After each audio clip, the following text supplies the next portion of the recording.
Want better Wi-Fi or more control over your home network? Connecting your Spectrum modem to a TP-Link router is a common and effective solution. This video will guide you through the process.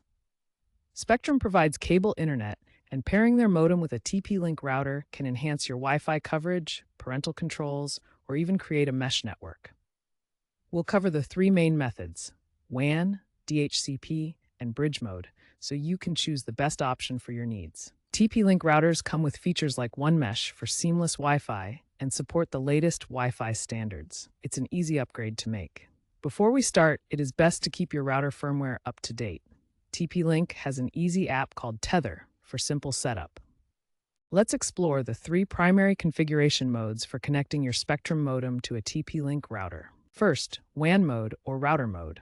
Connect your modem's Ethernet port to the router's WAN port. This is the default setting where the TP-Link router acts as a DHCP server, assigning IP addresses. Access your router's web interface, typically 192.168.0.1 or tplinkwifi.net. To avoid conflicts, disable the modem's built-in router via Spectrum's app or by accessing 192.168.100.1 in your browser. Next, DHCP mode or client mode. This is ideal for dynamic IP environments. Configure your TP-Link router as a DHCP client, allowing it to obtain an IP address from the Spectrum modem automatically. Remember to disable the DHCP server on the router to prevent IP conflicts. Finally, bridge mode or pass-through mode.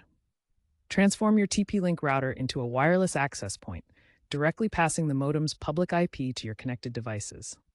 Enable bridge mode in your router settings, connect via LAN ports, and disable DHCP. This is preferred by advanced users wanting to bypass double NAT.